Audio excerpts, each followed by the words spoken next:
Hi friends, இன்றைக்கி நம்ம இந்த வீடியோவில் நம்ம புறா கூட வந்து கொஞ்சம் இடிச்சிட்டு கொஞ்சம் புதுசாக வந்து பில்டு பண்ணலாம் அப்படின்னு சொல்லி ஒரு பிளானில் இருக்கிறேன். கூட வந்து இடிக்கிறதுனா ஃபுல்லாகவே எடுக்க போகிறது கிடையாது. மேலே இருக்கிற டாப்பை மட்டும் சீட்டை மட்டும் கலத்திட்டு கொஞ்சம் சின்ன சின்ன வேலைகள் பார்க்க போகிறோம். அதுக்கப்புறமா உள்ளே இருக்கிற அரங்குகளும் எல்லாத்தையுமே நம்ம வந்து எடுக்க போகிறோம். என்ன ரீசனாக நம்ம வந்து புறா வளர்க்குறத ஸ்டாப் பண்ணி கிட்டத்தட்ட வந்து ஒரு 7 மந்த்துக்கு மேலே ஆகுது. நம்மகிட்ட இப்போ எந்த புறாவும் கிடையாது. பட் இருந்தாலும் நம்ம கூட வந்து கொஞ்சம் ரெடி பண்ணலாம் அப்படின்னு சொல்லிட்டு ஒரு பிளானில் இப்போ என்ன பண்ண போகிறோம்னா, மேலே இருக்கிற டாப்பை மட்டும் கலத்த போகிறோம். இந்த கூண்டை வந்து நம்ம ரொம்ப நாள் யூஸ் பண்ணாமல் இருக்கிறதுனால மழைலாம் வந்துச்சுன்னா ஈஸியாக தண்ணி வந்து உள்ளே இறங்கிடுது. தண்ணி உள்ளே இறங்கிச்சுன்னா ஒன்ஸ் வந்து வெளியே அதெல்லாம் போக முடியல. ஏன்னா மணல் உள்ள நிறையா போட்டிருக்கோம். அதனால் இப்போ வந்து மழை வந்தாலுமே கூட்டுக்குள்ளே வந்து தண்ணி போகாத அளவுக்கு நம்ம சிமெண்ட்டெல்லாம் வச்சு கொஞ்சம் சின்ன சின்ன வேலைகள் வந்து பார்க்க போகிறோம். ஆனால் இந்த வீடியோவில் நம்ம வந்து இப்போ கூண்டை வந்து ஃபுல்லாகவே ரிமூவ் பண்ணுற இதை மட்டும் தான் பார்க்க போகிறோம். நெக்ஸ்ட்டு வீடியோவில் வந்து பார்த்திங்கன்னா நம்ம வந்து கட்டி முடிச்சதுக்கப்புறம் கூண்டை வந்து கண்டிப்பாக ஒரு வீடியோ எடுத்து உங்களுக்கு காமிக்கிறேன். நம்ம உள்ளே இருக்கிற அரங்குகள் எல்லாமே கம்ப்ளீட்டாக நம்ம வந்து எடுக்க போகிறோம். கூண்டை வந்து நம்ம வந்து சரியை பார்த்ததுக்கப்புறம் கண்டிப்பாக புறாக்கள் வந்து வளர்க்கலாம் அப்படின்னு சொல்லிட்டு ஒரு பிளானில் இருக்கிறேன். ஸோ அதுக்கப்புறம் நம்ம என்ன புறாக்கள் வளர்க்கலாம் அப்படின்னு சொல்லிட்டு நீங்கள் கண்டிப்பாக கமெண்ட்ஸ் பண்ணுங்கள். என்னுடைய பிளான் ஒரு ஹை ஃப்ளையர் புறாக்கள் வாங்கி வளர்க்கலாம் அப்படின்னு சொல்லிட்டு எனக்கு ரொம்ப நாள் ஆசை. இதுக்கு முன்னாடி நம்ம வந்து ஹோமர் புறாக்கள் வந்து வளர்த்துருக்கோம். இதுக்கப்புறம் ஹை ஃப்ளையர் ஏதாவது ஒரு 1 பேரோ 2 பேரோ வாங்கி வளர்க்கலாம் அப்படின்னு சொல்லிட்டு ஒரு பிளானில் இருக்கிறேன். ஃப்ரெண்ட்ஸ், நீங்களும் மறக்காமல் கமெண்ட்ஸ் பண்ணுங்கள். நம்ம வந்து கூட வந்து சரி பார்த்து முடிச்சதுக்கப்புறம் என்ன புறாக்கள் வாங்கி வளர்க்கலாம் அப்படின்னு சொல்லிட்டு.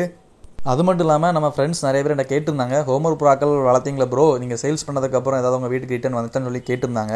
நான் சேல்ஸ் பண்ணதுக்கப்புறம் கிட்டத்தட்ட பார்த்தீங்கன்னா ஒரு 5 புறாக்களுக்கு மேலே வந்து ரிட்டர்ன் வந்துருந்து. எல்லாமே ஃபீமேல் மேலும் கலந்து வந்துருந்துச்சு.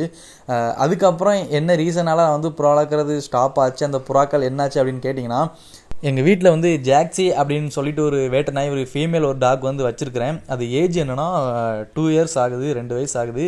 ஃபீமேல் தான், கன்னி நாய்.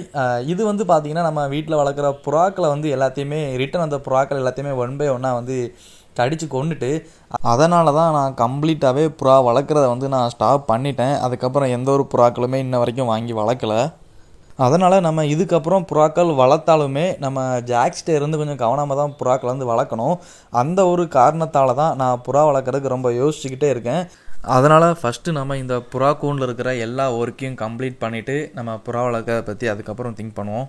அடுத்த வீடியோவில் நம்ம ஜாக்ஸியை பற்றி ஃபுல்லாக இன்ட்ரடியூஸ் பண்ணிவிட்டு நம்ம அதுக்கப்புறம் புறா வளர்க்குறத பற்றி கண்டிப்பாக பேசலாம்.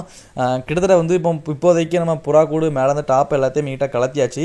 இனி பார்த்தீங்கன்னா உள்ளே இருக்கிற எல்லா அரங்குகளையும் நம்ம வந்து ஃபுல்லாகவே ரிமூவ் பண்ண போகிறோம். அரங்குகள் எதுவுமே நம்ம நெக்ஸ்ட்டு வந்து உள்ள வைக்க போகிறது கிடையாது. ஏன்னா நம்ம அதிக அளவில் புறா வளர்க்க போகிறது கிடையாது. உள்ளே பார்த்தீங்கன்னா இந்த அளவுக்கு ரொம்ப கண்டிஷன் வந்து ரொம்ப பேடாக இருந்துச்சு. இதை எல்லாமே நம்ம கம்ப்ளீட்டாக க்ளீன் பண்ணிவிட்டு உள்ளே வந்து கொஞ்சம் மணல்லாம் புது மணல் எல்லாம் போட்டு ரெடி பண்ண போகிறோம். இதுக்கப்புறம் கூண்டை வந்து பக்காவாக நீட்டாக ரெடி பண்ணிவிட்டு உங்கள்கிட்ட வந்து நான் அடுத்து ஜாக்ஸியும் இன்ட்ரடியூஸ் பண்ணிவிட்டு ஒரே வீடியோவில் எல்லாமே உங்களுக்கு நான் ஷேர் பண்ணுறேன். இந்த வீடியோ பிடிச்சிருந்தா கண்டிப்பாக லைக் பண்ணுங்கள், கமெண்ட்ஸ் பண்ணுங்கள். உங்களுடைய கூண்டுலாம் எப்படி இருக்குது, இந்த மாதிரி உள்ள அரங்கு வச்சுருக்கீங்களா, நீங்கள் என்ன செட்டப்பில் வச்சுருக்கீங்க அப்படின்னு சொல்லிட்டு கண்டிப்பாக கமெண்ட்ஸ் பண்ணுங்கள். நம்ம நெக்ஸ்ட் வீடியோவில் பார்க்கலாம் ஃப்ரெண்ட்ஸ்.